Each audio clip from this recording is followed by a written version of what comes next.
Did you know that Tobey Maguire's Spider-Man movies are packed with fascinating and crazy behind-the-scenes facts that make them even more iconic? Let's start with the casting. Tobey Maguire wasn't the first choice for the role. Actors like Leonardo DiCaprio and Heath Ledger were considered before Sam Raimi saw Maguire as the perfect Peter Parker. And here's a wild fact. James Franco, who played Harry Osborn, had initially auditioned for Spider-Man but didn't quite match the nerdy yet heroic vibe needed for the character.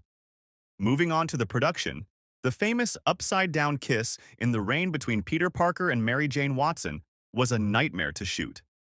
Tobey Maguire has confessed that water kept rushing into his nose, making it almost impossible to breathe during the iconic moment.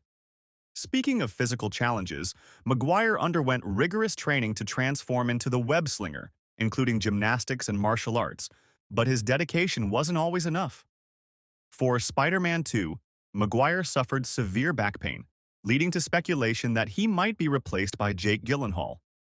Thankfully, Maguire recovered in time to continue as Spidey. In the first film, when Peter is bitten by a genetically enhanced spider, the close-up of the spider was achieved using a real spider. The production team painted a harmless spider with special colors to make it stand out on camera. And did you notice that the train fight scene in Spider-Man 2 is considered one of the greatest superhero action sequences of all time? Raimi wanted it to look as realistic as possible, so practical effects were heavily used, with Tobey performing many of his stunts. Did you know that Tobey Maguire's Spider-Man was nearly set in the 1980s? Legendary filmmaker James Cameron had written a detailed treatment for a Spider-Man movie years before Sam Raimi's version, which included darker themes, explicit language, and a climactic fight on top of the World Trade Center. While Cameron's version never got made, some of his ideas, like organic web shooters, were carried over into Raimi's trilogy. Here's a fun detail about the suits. Maguire had to wear a custom-made Spider-Man costume that was so tight and uncomfortable he could only stay in it for short periods. And even then, he joked about feeling like a sausage. On the topic of villains, Topher Grace, who played Eddie Brock in Spider-Man 3, said he prepared for the role of Venom by watching animal documentaries to mimic predatory behavior. Another fun fact, Kirsten Dunst's iconic red hair as Mary Jane wasn't real. She wore a wig in all three films to match the character's signature look from the comics. The web slinging itself wasn't computer-generated at first. In many scenes, practical effects were used, including real ropes and wires, to ensure a grounded feel. Remember the famous scene where Peter catches Mary Jane's lunch tray in the first movie? That wasn't CGI. It took Tobey 156 takes to perfect the practical stunt. Let's talk villains now. Willem Dafoe, who played the Green Goblin, insisted on performing many of his stunts himself, and the mechanical mask he wore was so complex it took hours to assemble. Alfred Molina as Doc Ock wore mechanical tentacles that were a mix of puppetry and CGI, making the character feel authentic and terrifying. And fun fact, Molina admitted he signed on for Spider-Man 2, mainly because his kids were huge fans of the first film. Speaking of Raimi's attention to detail, the scene where Peter tears off his shirt to reveal the Spider-Man suit underneath was inspired by the comics. Raimi made sure every frame paid homage to the source material, including subtle Easter eggs like street names and cameo appearances by Marvel legend Stan Lee. Speaking of cameos, did you know that Bruce Campbell, Raimi's frequent collaborator, appears in all three movies as different characters? Fans even speculate he was meant to play Mysterio in a future installment. And how about the insane marketing? Sony spent a whopping $200 million on promotions for the first film, including a campaign where Spider-Man's face was plastered on everything from cereal boxes to city buses.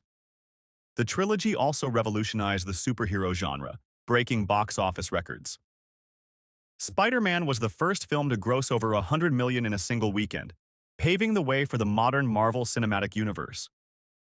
Raimi's love for horror influenced many of the trilogy's darker scenes, like Doc Ock's hospital rampage, which feels straight out of a horror movie. Another cool fact? Tobey's Spider-Man suit doesn't have the expressive eyes we see in modern iterations because Raimi wanted a realistic take on the character's mask. And if you ever wondered why Peter's organic web shooters were a thing, it's because Raimi believed a nerdy high school student creating advanced web fluid wasn't believable. Finally, the legacy of Maguire's Spider-Man lives on, especially with his triumphant return in Spider-Man No Way Home, which brought nostalgia and introduced him to a new generation. Maguire admitted he was nervous about reprising the role, but found the experience heartwarming and surreal. These films weren't just superhero movies, they were cultural phenomena that changed Hollywood forever. The organic web shooters debate. While Raimi's decision to give Peter organic web shooters was controversial, it was actually inspired by an early script idea from James Cameron's abandoned Spider-Man project in the 1990s.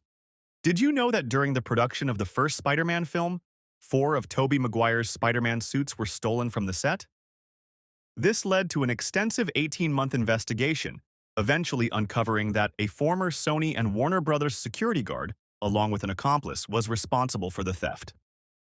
Tobey Maguire's portrayal of Peter Parker was influenced by his previous role in The Cider House Rules, where director Sam Raimi saw potential for the character.